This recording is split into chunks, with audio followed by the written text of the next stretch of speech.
সবার পেছনে ছুটে চলেছে আদরের মোটরসাইকেল। আদরের কিছুটা আগে যাচ্ছে আদ্রর গাড়ি। টিকলি ঘাট ঘুরিয়ে তাকালো আদরের দিকে। টায়রা আদরের কাঁধে এক হাত রেখে আর এক হাত দিয়ে ব্যাগ ধরে আনমনা হয়ে কোথাও তাকিয়েছিল। দুটো গাড়ির মধ্যে যে খুব বেশি ফারাক তা নয়, কাছাকাছি চলছে। আদরের গাড়ি থেকে 1 ফিট দূরে হবে আদরের গাড়ি। টিকলি বহুক্ষণ তাকিয়ে থাকলো আদরের পানে। আদর এক বাক্যে সামনের দিকে চেয়ে গাড়ি চালাচ্ছে। তার চোখের মণি দুটি একবারও ঘুরল না টিকলির দিকে।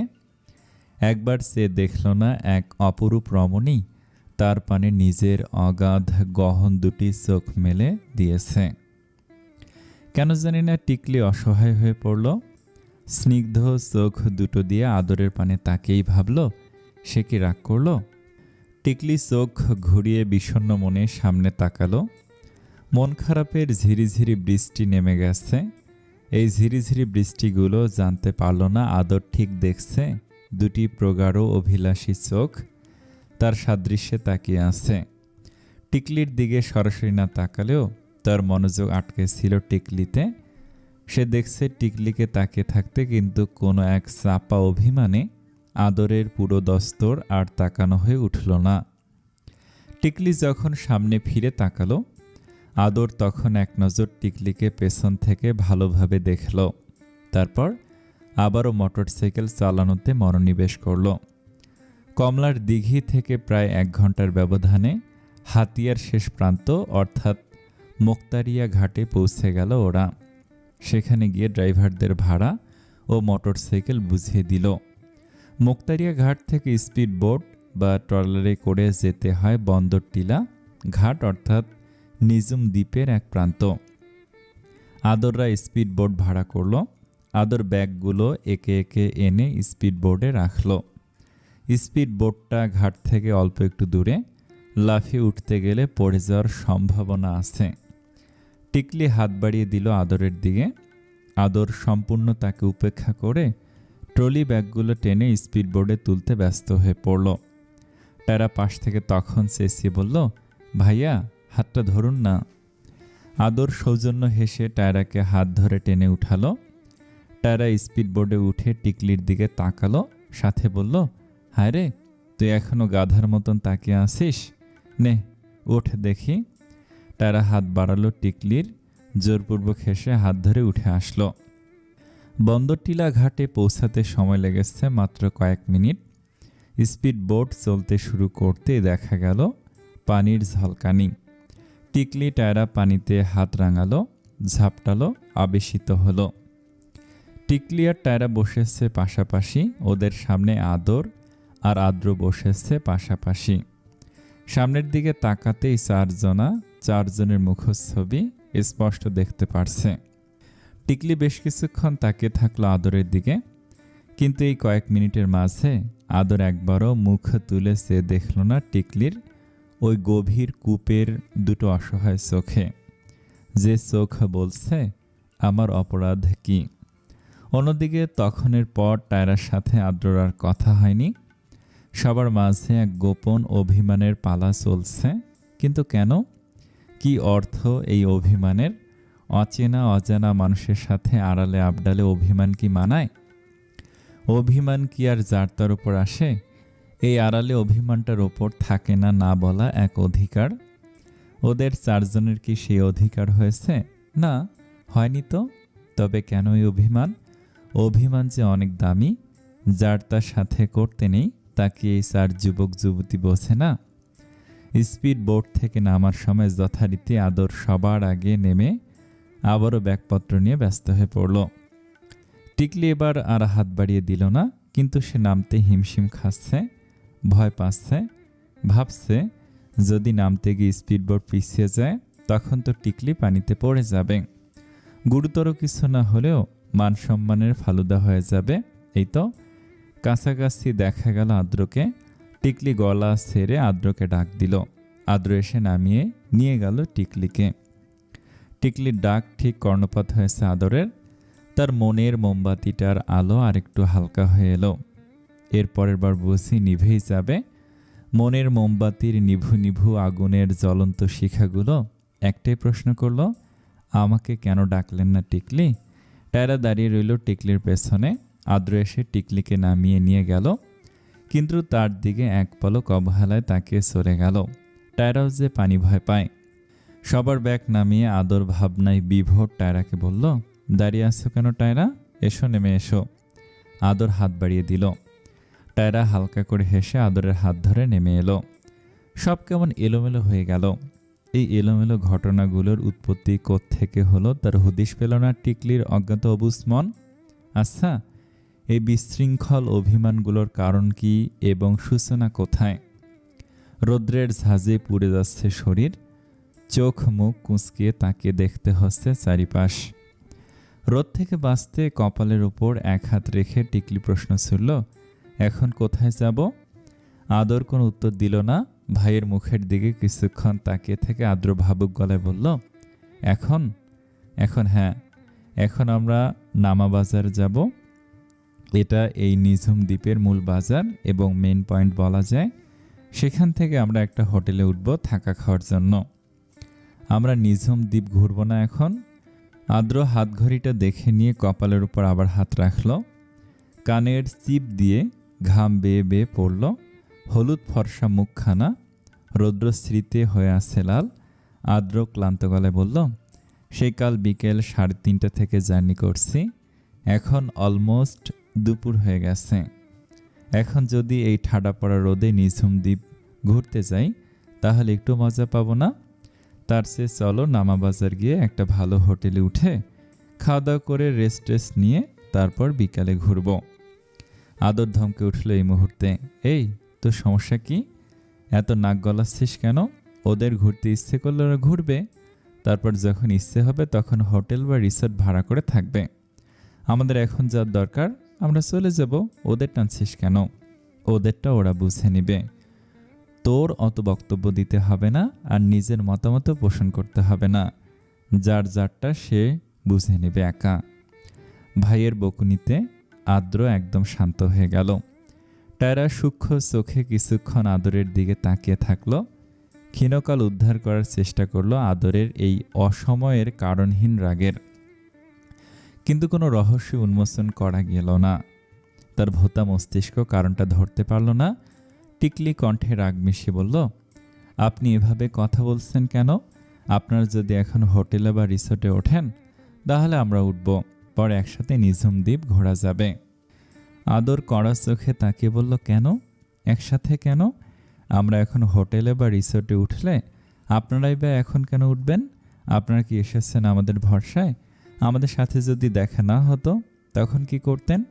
নিশ্চয়ই একা একা নিজের মর্মর্জি মাফিক ঘোরাফেরা করতেন। এখনও তাই করুন। কি আশ্চর্য, এই লোকটা হঠাৎ এত কাট কাট গলায় কথা বলছে কেন? লোকটা নিজ ইচ্ছায় আমাদের কত সাহায্য করলো। নিজে মোটর সাইকেল ভাড়া করে আমাদের নিয়ে আসলো, স্পিড বোট ভাড়া করলো, একসাথে আসলাম সবাই, লঞ্চে কত মজা করলাম। আর এখন দেখো, লোকটার ব্যবহার দেখো না। সমস্যা কি এই লোকের? কি নিয়ে এত রেগে আছে? টিকলির মনে অজস্র ভাবনা, সে ভাবনার কোনো মাথা মুন্ডু কিছু নেই। টিকলি আঙুল তুলে কয়েকটা কড়া কথা শুনিয়ে দিতে উদ্যত হলো। তখনই টায়রা অতি ঠান্ডা, নরম, ভদ্র এবং বিজ্ঞ সুরে বলল, দেখুন ভাইয়া, আমরা এতটা পথ একসাথে এসেছি, বলতে গেলে এখন আমরা বেশ পরিচিত হয়ে উঠেছি, ভাই বোন অথবা বন্ধুর মতো। আর আমরা দুজন মেয়ে কোথাও কাউকে চিনি না।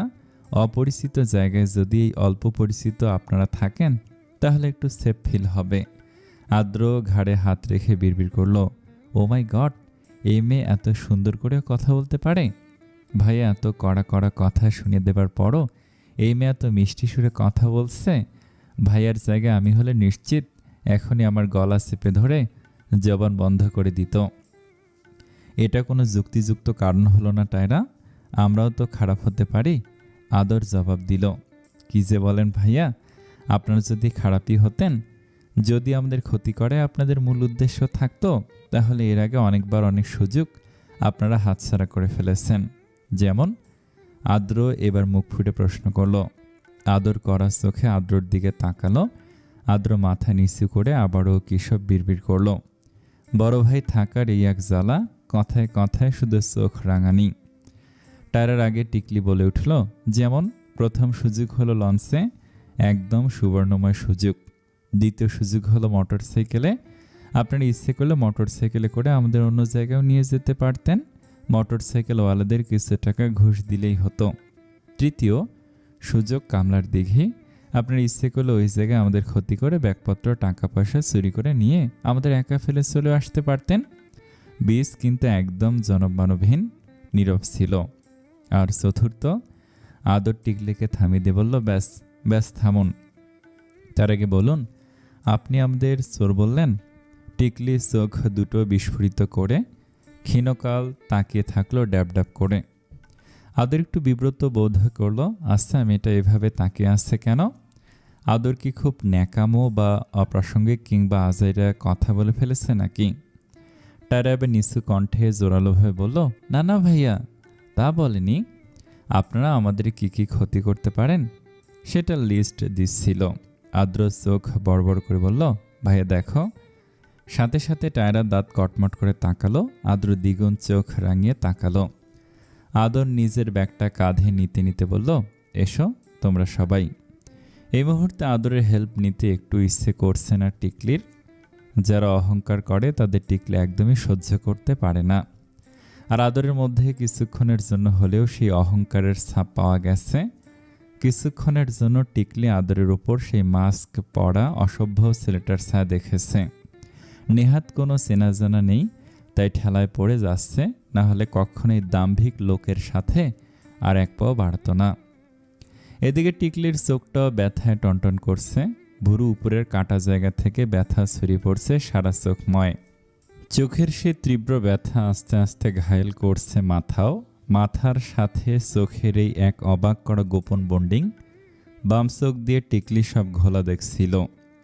এমত অবস্থায় ভারী ট্রলি ব্যাগটা টেনে নিয়ে যাওয়া ভীষণ মুশকিল হয়ে দাঁড়িয়েছে। আদর খেয়াল করলো সবটা। আস্তে করে টিকলির হাত থেকে ব্যাগটা নিয়ে সে টিকলিকে এড়িয়ে যাওয়া গলায় বলল, কোথাও ট্রাভেল করতে গেলে যতটা সম্ভব ছোট ব্যাগ নেওয়া উচিত, আর সেখানে ট্রলি ব্যাগ তো রীতিমতো বিলাসিতা। টিকলি নাক ফুলিয়ে তাকালো। লোকটা কথায় কথায় অপমান করে, যার জন্য তার উপকারগুলো চোখের আড়ালে পড়ে যায়, কিন্তু কথাগুলো সব সত্যি বলে। সত্যিতে এত বড় বোঝা কেন নিয়ে এসেছে টিকলি? ছোট একটা ব্যাগ আনলেই তো পারতে। টিকলি আরেকবার ভালোভাবে আদরের দিকে তাকালো। আদর হেঁটে যাচ্ছে বড় বড় কদম ফেলে স্ট্রেট সামনের দিকে তাকিয়ে ব্যাগ টানতে টানতে। ট্রলি ব্যাগের চাকার সাথে মাটির ঘর্ষণে ভু ভু শব্দ হচ্ছে। লোকটার পা ফেলে হাঁটার ধরনটাও কি সুন্দর, বলতে নেই। এই লোকটার ওপর টিকলি রাগ করে থাকতে পারে না। লোকটার ওপর তার জেদ তেজ আসে না। লোকটার অশেষ পার্সোনালিটির ওপর টিকলি মুগ্ধ মগ্ন হয়ে যায় বারংবার। রিমঝিম আবহাওয়া। নিঝুম দ্বীপের নামাবাজার এসে ওরা উঠল নিঝুম রিসোর্টে। রিসোর্টের দেয়ালে পোস্টারটা নিয়ে স্পষ্ট অক্ষরে লেখা, নিঝুম রিসোর্ট, পরিচালনায় অবকাশ পর্যটন লিমিটেড ও safari plus, Namabazar, Nijhum Dwip, Hatiya, Noakhali. Number দুটি কালেক্ট করা অনলাইনে নিঝুম দ্বীপ সম্পর্কিত বিস্তারিত আলোচনা থেকে। অবকাশ পর্যটনের নিঝুম রিসোর্টের 2 বেডের রুম ভাড়া 2000 টাকা। অফ সিজন অর্থাৎ 15 এপ্রিল থেকে 30 সেপ্টেম্বরের মধ্যে এলে 50% ডিসকাউন্ট পাওয়া যায়। আদর 2টো রুম ভাড়া করলো।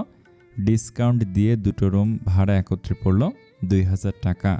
রুম ভাড়া করার সময় আদর টিকলিকে ইশারে দেখিয়ে দিয়ে লোকটাকে বলল, ওই যে ওনাকে দেখছেন, ওনার কাছ থেকে অ্যাডভান্স টাকাটা নিয়ে রাখেন। রিসিপশনিস্ট টিকলির কাছে গেল। টিকলি টাকা দিয়ে লোককে আলবিদা জানিয়ে আদরের দিকে তাকিয়ে কোমরে হাত রেখে বলল, এটা কি হলো? আদর চুলে হাত চালাতে চালাতে জবাব দেয়, কোনটা? এই যে এটা। মানে টাকাটা তো আপনি দিতে পারতেন, পরে আমার কাছ থেকে নিয়ে নিতেন।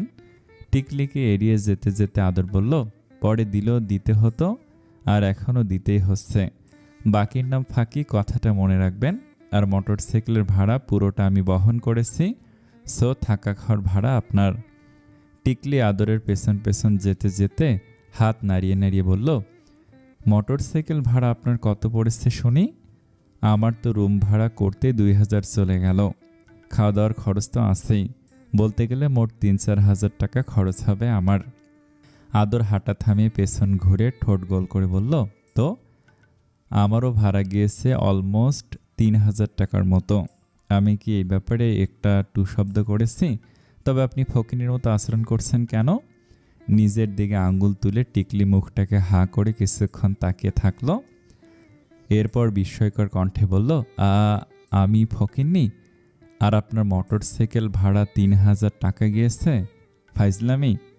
আদর আবারও হাঁটা শুরু করে তাচ্ছিল্য করে বলল, আমি আপনার মতন অভাবগ্রস্ত নই যে মিথ্যা কথা বলবো। আর একটা মোটরসাইকেলে দুজন ভাড়া হলো 300 থেকে 350 টাকা। তো আমরা দুটো মোটরসাইকেল নিয়েছিলাম এবং নিজ দায়িত্বে চালিয়ে এসেছি। এর জন্য ড্রাইভাররা এক্সট্রা টাকা নিয়েছে। দুটো মোটরসাইকেল মিলিয়ে ওরা 2000 টাকা নিয়েছে। আর কমলার দিঘি দেখতে গেলে 300 থেকে 350 টাকা এক্সট্রা গুনতে হয়।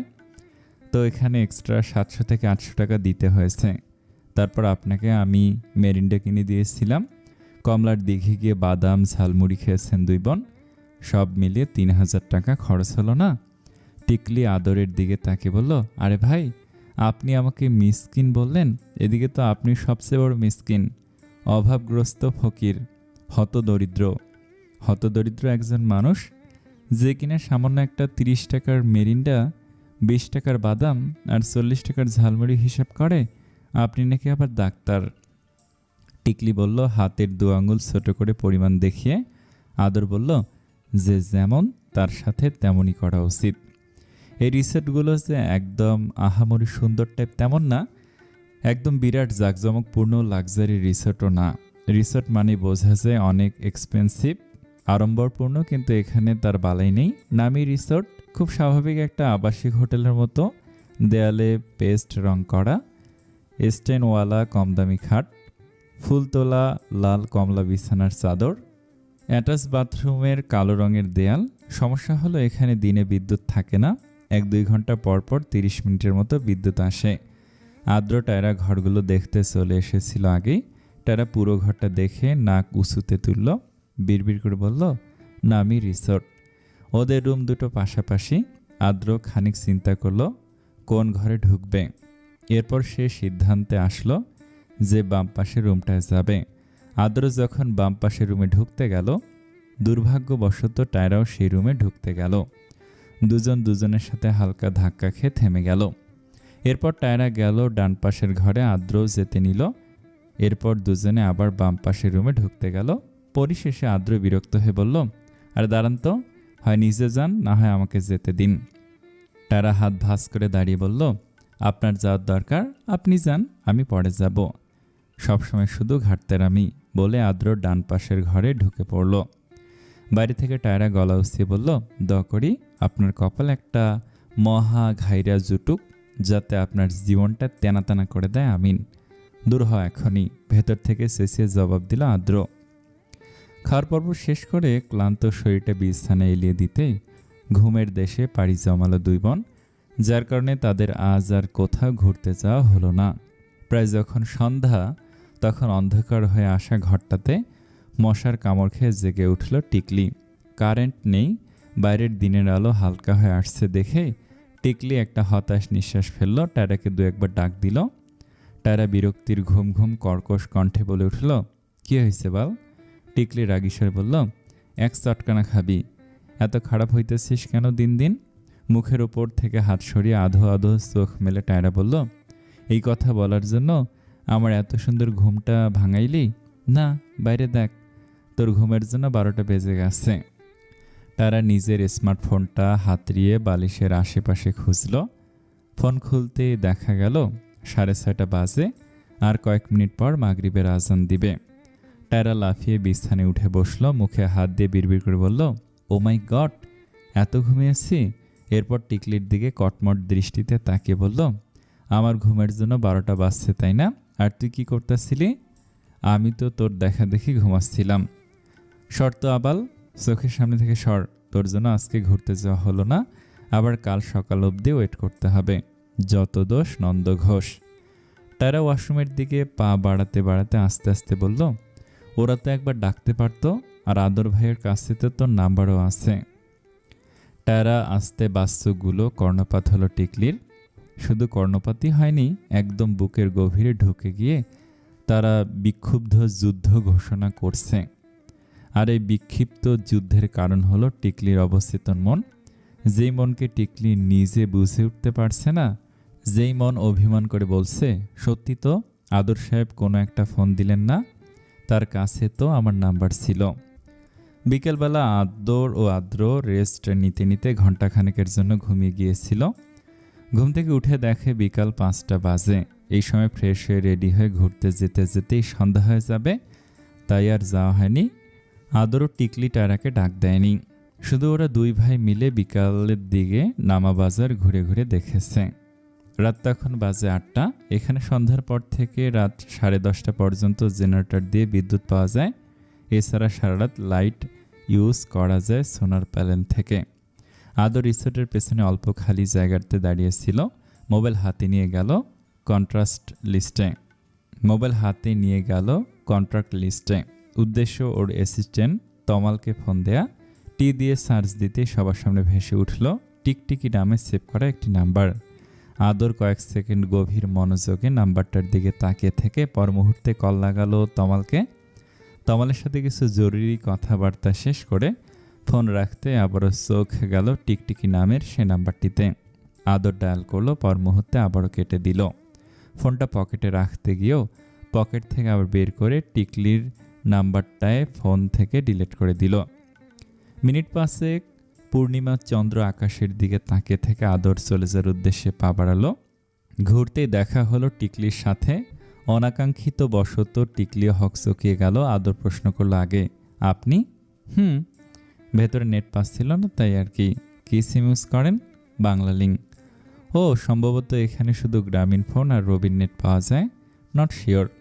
ও আচ্ছা। টিকলির মন খারাপ করে চলে যাওয়ার জন্য পা বাড়ালো। সাথে সাথে পেছন থেকে ডেকে উঠল গম্ভীর ব্যক্তিটি। টিকলি হালকা ভুরু কুঁচকে তাকে নরম সুরে বলল, জি বলুন। ব্যাস, সেখানেই থমকে গেল সে। টিকলি যখন এত সুন্দর করে কথা বলে আদরের, তখন সব অভিমান দুমড়ে মুচড়ে যায়। কিন্তু হঠাৎ করে আবার যখন আদরকে অ্যাভয়েড বা রিজেক্ট করে, তখন আবার মস্তিষ্কে রক্ত উঠে যায়। কেন এমন হয়? যেমন এখন আদরের মনে হচ্ছে একটু আগে সে একটা ভুল করে ফেলেছে। নাম্বারটা ডিলিট করে সে ঠিক করেনি।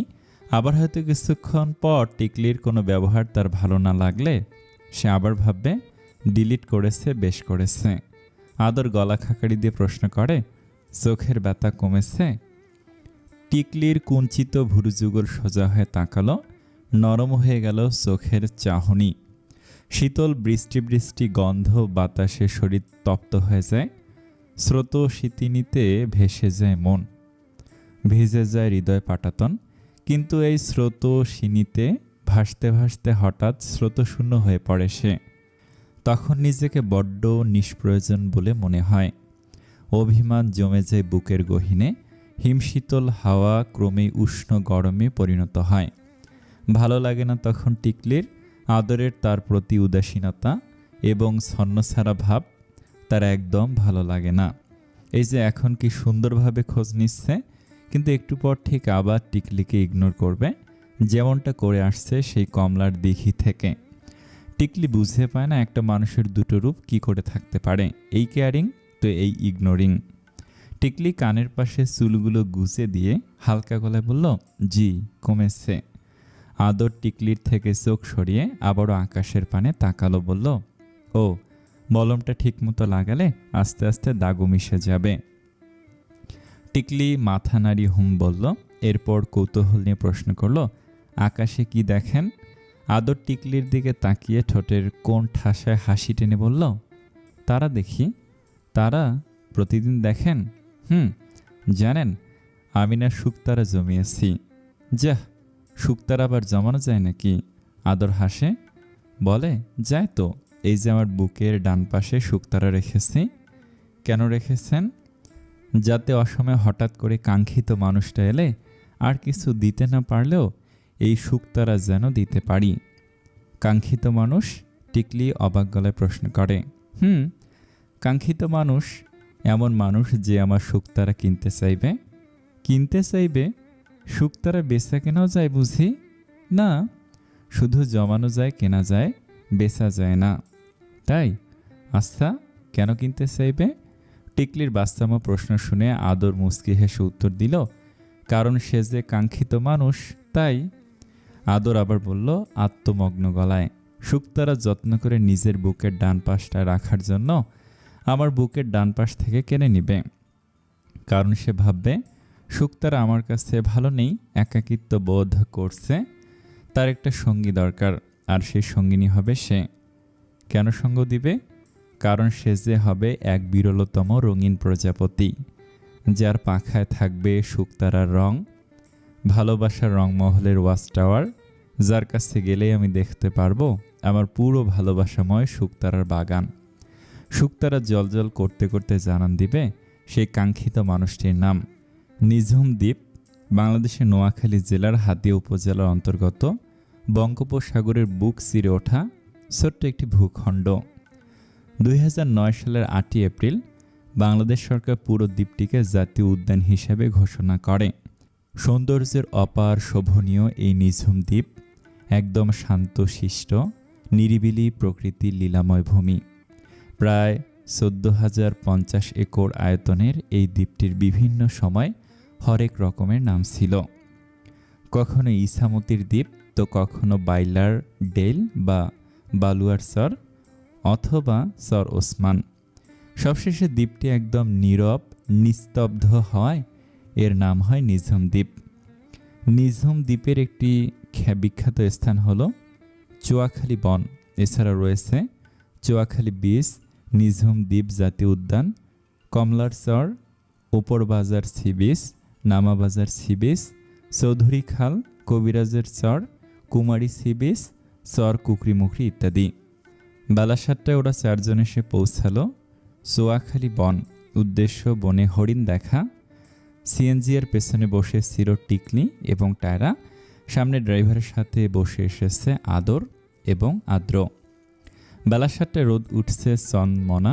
সিএনজি থেকে নেমে কিছুটা পথ হাঁটতেই চোখে পড়ল চুয়াখালী বন। চুয়াখালী বনের সামনে এসে টায়রার ঠোঁট উল্টে আদরকে প্রশ্ন করলো, এত সকালে এত তোড়জোড় করে নিয়ে আসলেন ভাইয়া, কিন্তু এখানে তো কোনো হরিণের চিহ্ন নেই। সিএনজি ড্রাইভার তখন বলে উঠলেন, হরিণ দেখতে বনের ভিতরে যাইতে হইব আপা। টায়রা চোখ বড় বড় করে বলে, বনের ভিতরে? জি। ওয়াল্লা, যদি বাঘ বের হয়? আদ্র চোখ মুখ কুঁচকে বলল, বলদ নাকি? নিঝুম দ্বীপে হরিণ, মহিষ, গরু, শিয়াল, পোকামাকড় আর সাপটাপ ছাড়া অন্য কোনো হিংস্র প্রাণী নেই। বলা যায় সুন্দরবনের পরে এটি বাংলাদেশের দ্বিতীয় বৃহত্তম ম্যানগ্রোভ ফরেস্ট। সারা বন গাছগাছালিতে ভরপুর। আদর পকেটে হাত দিয়ে দাঁড়িয়ে সবসময়ের মতো কুঞ্চিত ভ্রুতে তাকিয়ে রইল। তারপর বলল, এই সম্পূর্ণ বনটিতে একসময় বন বিভাগ 20 বছর মেয়াদি 2,43,00,000 গাছ রোপণ করে। এখানে প্রায় 43 প্রজাতির গাছ আছে, তবে কেওড়া গাছের সংখ্যাই বেশি। সব বাদ, আগে আপনি বলুন। আপনি আমাকে বলদ ডাকলেন? কোমরে হাত রেখে তীক্ষ্ণ চোখে টায়রা আদ্রর দিকে তাকিয়ে প্রশ্ন ছুড়ল। আদ্র বিরক্তি ভঙ্গিতে মুখ দিয়ে সু শব্দ করে বলল, ভাইয়া, আজকে সারাদিন এখানে দাঁড়িয়ে থাকবো? না, চলো। এই পুরো সময়টাতে টিকলি ছিল একদম নিঝুম দ্বীপের মতোই শান্ত। নিঝুম দ্বীপের বিভিন্ন জায়গায় ঘোরার জন্য আলাদা গাইডের প্রয়োজন নেই। সিএনজি বা মোটরসাইকেল ড্রাইভাররাই সব দেখে আনবে। এতে তারা 500-600 এক্সট্রা টাকা নিবে। সিএনজি ড্রাইভার গেল সবার আগে, তারপর গেল আদ্র। বনের মাঝে চিকন রাস্তা হয় এবং অগণিত শ্বাসমূল থাকায় এখানে দলগতভাবে হেঁটে যাওয়া সম্ভব নয়। আদরের পেছনে পেছনে টায়রা পা বাড়ালো। টিকলি যাওয়ার পর আদর গেল সবার সামনে। দেখা গেল বনের শুরুতে রয়েছে প্রচুর শ্বাসমূল। টিকলি কোনো কারণে একটু অন্যমনস্ক ছিল, যার কারণে একটা শ্বাসমূলের ওপর পা মারিয়ে যেতে সে উল্টে পড়ে যেতে নিল। আদর তৎক্ষণাৎ টিকলিকে ধরে রাগী গলায় বলল, এই, আপনি সবসময় এত কি চিন্তা করেন? হ্যাঁ, যেখানে সেখানে ধুপুস ধাপাস করে পড়ে যাওয়া কি আপনার কোনো রোগ? টিকলির ভারী রাগ হলো আদরের এহেন আচরণে।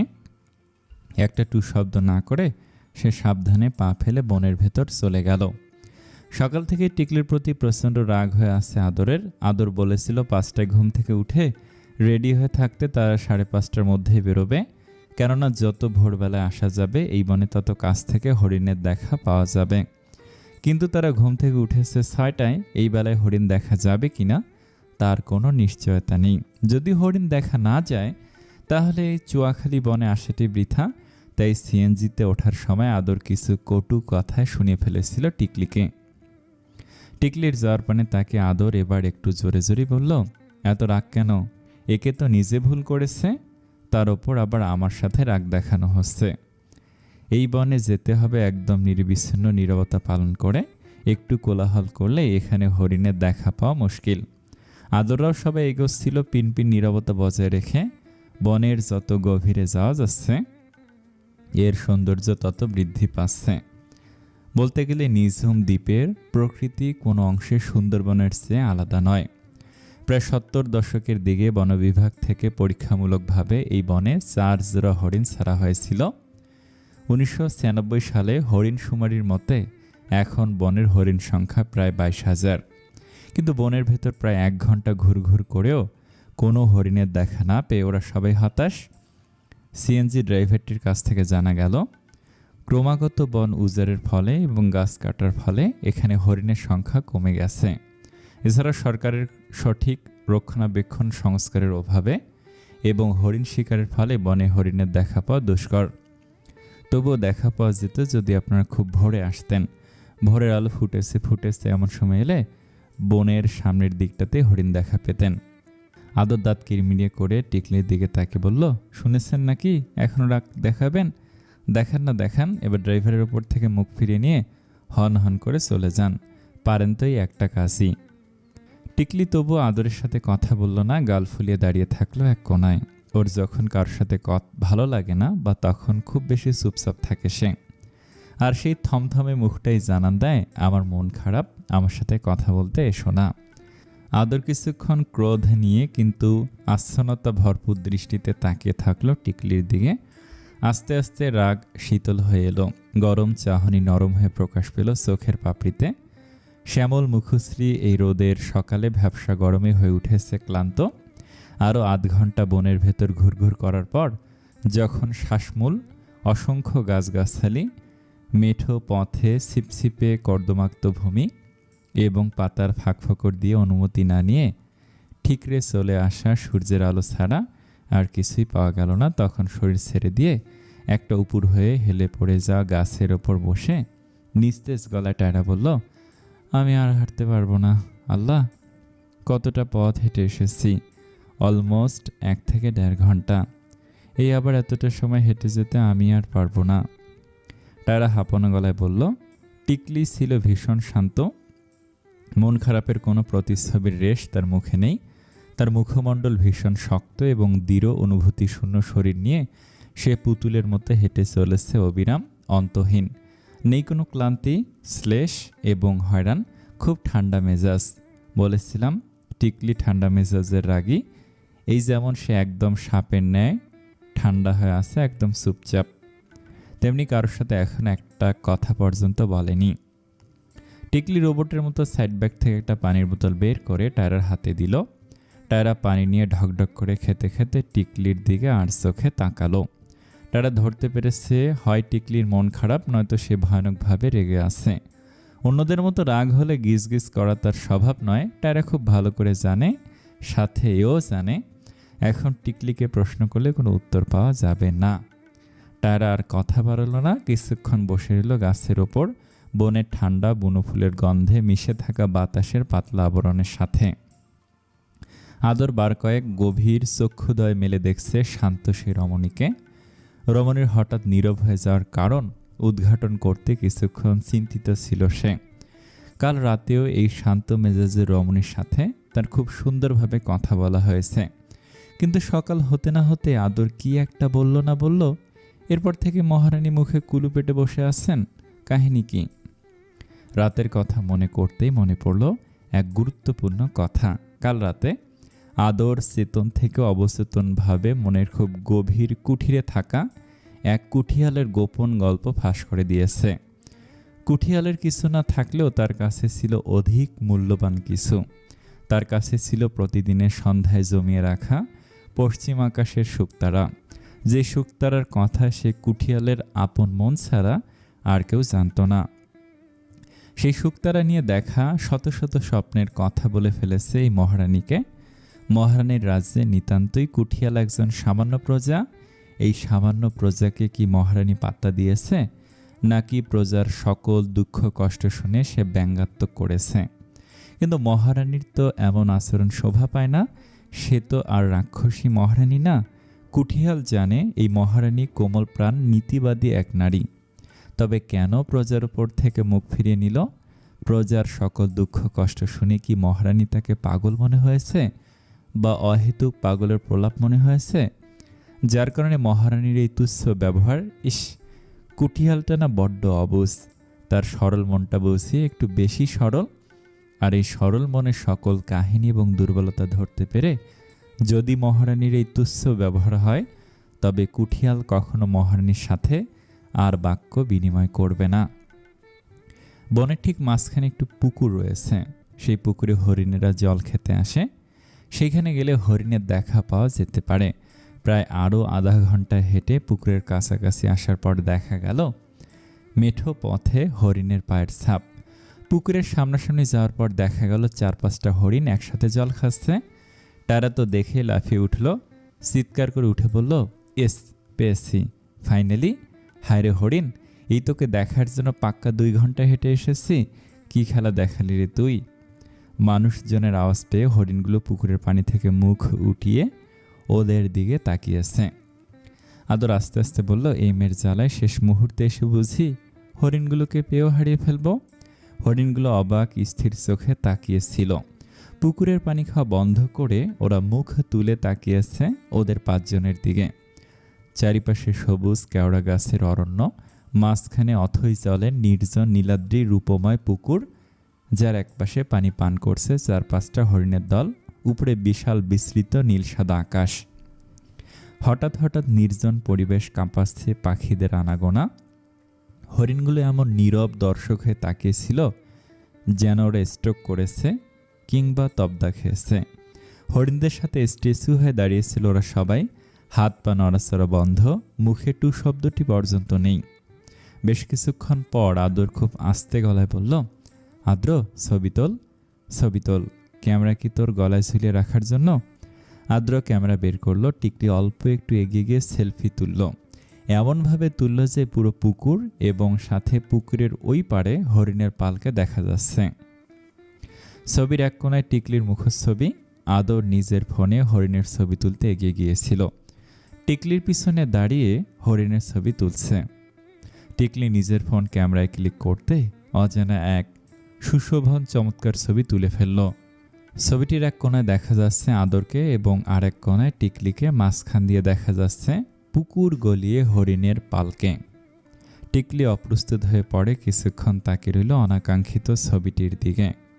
কিন্তু এত সুন্দর মনোরম সুদৃশ্য রংবাহারি নিস্তব্ধ প্রকৃতিতে বেঘাত ঘটালো আদ্রর ফটফট ক্যামেরার শব্দ। টানা মুখ দিয়ে সুশব্দ করে বিরক্ত হয়ে লাল চোখে তাকিয়ে রইল আদ্রর মুখের দিকে।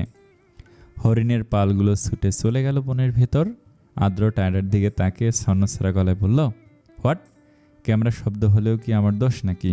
কুটিল মহিলা, আপনার জন্য আমি একটাও ছবি তুলতে পারিনি হরিণদের সাথে। মাত্রই ছবি তুলতে যাচ্ছিলাম, অমনি ওরা দৌড়ে পালালো, আর আপনি আমাকে কুটিল বলছেন? মন চাইছে আপনার এই পুকুরের পানিতে ডুবিয়ে রাখি, তারপর আজীবন আপনি হরিণের মতো ঘাট থেকে জিহ্বা দিয়ে লেলিয়ে পানি খাবেন। জটলা পাকানো লোক একটা। তারা এত জোরে জোরে চিৎকার করে কথাগুলো বলল যে আশেপাশে তাও যে কয়টা হরিণ ছিল সব পালিয়েছে। আর আমার ইচ্ছে করতেছে আপনাকে ওই হরিণগুলোর গলার সাথে বেঁধে দিতে। এরপর আপনি সারাদিন ওদের সাথে মুখ তেরাবেঁকা করে সেলফি তুলবেন, কখনো হরিণ ছুট লাগাবো, আর আপনি দোল দোল দুলনি খেতে খেতে পিঠের ছালবাকল তুলে ওদের সাথে প্রতিযোগিতায় নামবেন। একদম আই লাভ ইউ ছবির মধ্যে দেব যেমন নাঙ্গল দেওয়ার সময় গরুর সাথে প্রতিযোগিতা দিয়েছিল তেমন। আহ, কি সুন্দর সিনারি! সুমধুর পরিবেশ পাড়ি দিয়ে ইট খোয়া রাস্তা মারিয়ে চারিপাশে সবুজ বিথি, মাথা উঁচিয়ে দাঁড়িয়ে থাকা গাছ ফেলে শাসা বাউ কেটে ওরা এসে পৌঁছেছে সোয়াখালী বিচে। উষ্ণ বালিতটে চিকচিক করছে সোনালি রোদ্দুর, সাদা বালুময় ভূমিতে পা রাখতেই ডেবে যাচ্ছে পা। সাগরের পাড়ে এক পা উঁচু করে দাঁড়িয়ে আছে বকেরা, দল বেঁধে ঝাঁকে ঝাঁকে উড়ে যাচ্ছে গাংচিল। নীল বাড়িধারায় সমুদ্রের গা ঘেঁষে উড়ে চলে যাচ্ছে শঙ্কচিল সহ নাম না জানা সাদা পাখি। পুরো বীজ জুড়ে দূরত্ব বজায় রেখে গাছের সমাবেশ, সাদা বালুময় ভূমিতে সবুজ গাছের কি অপরূপ মিলন। খানিকটা দূরে দাঁড়িয়ে আছে আদ্র ফোন হাতে, কিছুটা চিন্তিত সে। চোখে মুখে ফুটে উঠেছে বিরক্তি। সেই সোয়াখালী বন থেকে আসার সময় থেকে দেখে আসছে টায়রা। আদ্র কাউকে বারবার ফোন দিয়ে যাচ্ছে। সমুদ্রের কিছুটা কাছাকাছি দাঁড়িয়ে নোনা জলে পা ভেজানোর উল্লাসে মত্ত টিকলি। দূর থেকে নিমিত্তে তাকে চোখ দিয়ে ঘেরাও করে চলেছে এক যুবক। উপযুক্ত বয়সটাতে যৌবন ঠিকরে বেরিয়ে আসতে চাইছে। পানির ঝাপটানিতে ভিজে গেছে শরীরের বেশ কিছু অংশ। আদরের চাহনি নিষিদ্ধ কোনো ভেজা স্থানে আটকাতেই সে তাড়াতাড়ি চোখ ঘুরিয়ে ফেলল। বেহায়া চোখটাকে বেশ কিছু গালাগাল দিয়ে সে হেঁটে চলে চারিপাশে। আশেপাশের কিছু জায়গায় চলছে সল্ট হারভেস্টিংয়ের প্রস্তুতি। সমুদ্র উপকূলে লবণ চাষিরা বিভিন্ন আকৃতির বর্গাকার ও আয়তাকার জমির চারিপাশে বাঁধ নির্মাণ করে খানিকটা খুলে রাখে। জোয়ারের সময় পানি ওই জায়গায় প্রবেশ করার পর মুখ বন্ধ করে দেয়। সূর্যের তাপে পানি শুকিয়ে সেখানে লবণ দেখতে পাওয়া যায়। আদ্র টায়রার চারিপাশে কিছুক্ষণ চরকির মতো ঘুরপাক করলো। আদ্র ধমক দিয়ে বলল, এই চুপচাপ দাঁড়ান বলছি। টায়রা দাঁড়িয়ে গিয়ে মুখ ভেঙে বলল, সমস্যা কি আপনার? অনেক সমস্যা, আমি চোখে ধান্দা দেখছি। দেখতে থাকেন বলেই টায়রা আবারও ঘুরপাক শুরু করলো। আদ্র চোখ মুখ কুঁচকে সে জায়গা থেকে সরে এলো। এরপর আবারও কাউকে ফোন লাগাতে ব্যস্ত হয়ে পড়ল। টায়রা এগিয়ে গিয়ে উকিঝুঁকি দিয়ে কিছু দেখতে না পেরে হতাশ হলো। অবহেলার গলায় আন্দাজে ঢিল মারার মতো করে বলল, ও গার্লফ্রেন্ড ফোন ধরছে না? আদ্র ভুরু কুঁচকে তাকিয়ে থাকলো টায়রার দিকে। টায়রা তার দু চোখে ভর্তি কৌতূহল নিয়ে তাকিয়ে রইল। বেশ কিছুক্ষণ পর আদ্র থমথমে কণ্ঠে জবাব দিল, ব্রেকআপ হয়েছে। চুয়াখালী বনে একদমই নেট পায় না, সেখানে সে কল দিয়েছিল। ভাগ্যবশত 2 দাগ নেট পাওয়াতে একবার কল ঢুকেছিল, কিন্তু আমি ধরতে পারিনি। এরপর সে অনেকবার ফোন দিয়েছে, কিন্তু নেট এর জন্য বন্ধ পেয়েছে সে ফোনটা। তারপর ব্রেকআপ হয়ে গেল। টায়রার অবাক গলা। না, কাল রাতে সে আমার একটা মেসেজ পাঠিয়েছিল, আমাকে কি তুমি নিজের থেকে বেশি ভালোবাসো? কিন্তু আমি মেসেজটা দেখেছি একটু আগে, উত্তরে পাঠিয়েছি না। এটা সেন্ড হলেও এরপরের মেসেজটা সেন্ড হচ্ছে না। পরের মেসেজটা আমি লিখেছিলাম, আমি তোমাকে তোমার থেকেও বেশি ভালোবাসি। এখন অবধি সেন্ড হয়নি। এদিকে ফোন দিচ্ছি, ফোনও ঢুকছে না নেটওয়ার্কের জন্য। কি মুসিবতে পড়লাম, গার্লফ্রেন্ড আমার গেছে এইটা।